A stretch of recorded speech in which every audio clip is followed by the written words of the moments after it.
അപ്പോൾ വഴിനോട്ട കാഴ്ചകളിൽ ഇന്ന് നമുക്ക് പറയാനുള്ളത് ഒരു തട്ടിക്കൊണ്ടുപോക്കലാണ്. അമേരിക്കൻ പ്രസിഡൻറ്റ് വെനസ്വേല പ്രസിഡൻറ്റിനെ തട്ടിക്കൊണ്ടുപോയി. പ്രസിഡൻറ്റിനെ മാത്രമല്ല, പ്രസിഡൻറ്റിൻ്റെ ഭാര്യയും തട്ടിക്കൊണ്ടുപോയി. നല്ല വെയിലാണ്, ഞാൻ ഈ കണ്ണാടി നോച്ചോട്ടെ, ജാടയല്ല കേട്ടോ. അപ്പോൾ ഇതെന്ത് കൊണ്ട് നമുക്ക് വാർത്തയാകുന്നു എന്നുള്ളതാണ്. അപ്പോൾ ലോകത്ത് താരിഫ് യുദ്ധം നടത്തി പ്രശ്നങ്ങളുണ്ടാക്കി എല്ലാവരെയും ഇൻഡിപെൻഡൻ്റ് ആക്കിയ പ്രസിഡൻറ്റ് ഇതാ മറ്റൊരു കാര്യം കൂടി ചെയ്യുന്നു. ഭരണം കയ്യിലുണ്ടെങ്കിൽ, അധികാരം കയ്യിലുണ്ടെങ്കിൽ ആരെയും തട്ടിക്കൊണ്ടുപോകാം. ഗുണ്ടകൾക്ക് മാത്രമല്ല, രാജ്യങ്ങൾക്കും മറ്റ് രാജ്യത്തലവന്മാരെ തട്ടിക്കൊണ്ടു പോകാം എന്ന് പ്രസിഡന്റ് ട്രംപ് പ്രൂവ് ചെയ്തിരിക്കുകയാണ്. ഇതിൽ വെനസ്വേല, അഫ്കോഴ്സ് വെനസ്വേലയുടെ ആൾക്കാർ വളരെ സന്തോഷത്തിലാണ്. കാരണം അവർ ഇങ്ങേരെ കൊണ്ട് സൈകെട്ടിരിക്കുകയായിരുന്നു. അതുകൊണ്ടാണല്ലോ അവർ തെരുവിലിറങ്ങി ആഘോഷിക്കുന്നു. കാരണം മറ്റൊന്നുമല്ല, ജനപ്രതിനിധികൾ ഇലക്ഷനിലൂടെ വന്ന് പിന്നെ സ്വേച്ഛാധിപത്യം ലൈനിലേക്ക് പോയി. നമുക്കും പരിചയമുള്ളതാണ്. നമ്മുടെ രാജ്യത്തും സംസ്ഥാനങ്ങളിലുമൊക്കെ പലപ്പോഴും നമുക്ക് തോന്നിയിട്ടുണ്ട് നമ്മളെ ഭരിക്കുന്നവർ സ്വേച്ഛാധിപതികളാണ് എന്ന് തോന്നിയിട്ടുണ്ട്.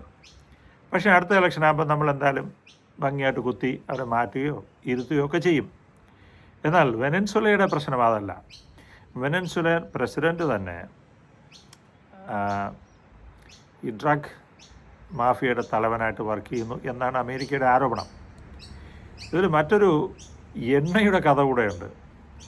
ലോകത്ത് ഏറ്റവും അധികം ഓയിൽ റിസർവ് ഉള്ള രാജ്യം ഏതാണെന്ന് ചോദിച്ചാൽ നമ്മൾ പലപ്പോഴും കരുതുന്നത് സൗദി അറേബ്യയാണ്. അല്ല, സൗദിയേക്കാളും ഓയിൽ റിസർവ് കൂടിയ ഒരു രാജ്യമാണ് വെനസ്വേല. ഒരു ചെറിയ രാജ്യം, പാകിസ്ഥാനോളം സൈസുള്ള ഒരു രാജ്യം, വെറും 3 കോടി ജനങ്ങൾ, അതായത് കേരളത്തിന് അത്ര പോലും ജനങ്ങളില്ലാത്തൊരു രാജ്യം.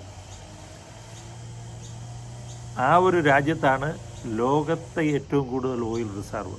എന്നിട്ട് ഈ പ്രസിഡൻറ്റ് പറയുകയാണ്, ഞാൻ അമേരിക്കൻ കമ്പനികളെ അവിടെ കൊണ്ടുവന്ന് അവിടുത്തെ ഓയിൽ റിസർവൊക്കെ എടുത്ത് നിങ്ങൾക്ക് തന്നെ തരാമെന്ന്. ഇതെന്തോ വെള്ളരിക്കപ്പെട്ടണോ? ഒരു രാജ്യം വേറൊരു രാജ്യത്തിൻ്റെ പ്രസിഡൻറ്റിനെ തട്ടിക്കൊണ്ടുപോവുകയും എന്നിട്ട് അവിടെ അവർക്ക് തോന്നുന്ന കമ്പനികളെ കൊണ്ടിരുത്തി അവിടുത്തെ നാച്ചുറൽ റിസോഴ്സസ് എല്ലാം കളക്ട് ചെയ്ത് അവരെ സേവിക്കാമെന്ന് പറയാൻ. അപ്പോൾ ജനാധിപത്യത്തിന് എന്തു വില? എന്തായാലും ഇക്കാര്യത്തിൽ ഒരു സന്തോഷമുള്ളത്, അവിടുത്തെ ജനങ്ങൾ ഹാപ്പിയാണ്. അവിടുത്തെ പ്രസിഡൻറ്റിനെ മാറ്റിയതിൽ ജനങ്ങൾ വളരെയധികം ഹാപ്പിയാണ്. ചൈനയും റഷ്യയും മാത്രം ഒന്ന് മുറുമുറുത്തു, അവർക്ക് മറ്റൊന്നും ചെയ്യാനൊന്നും പറ്റത്തില്ല. എന്തായാലും ട്രംപ് അണ്ണൻ ഒരിക്കൽ കൂടെ ലോകത്തിൻ്റെ നേതാവാണെന്ന് തെളിയിച്ചു. അത് ഗുണ്ടായുസത്തിലൂടെയാണ് എന്ന് മാത്രം.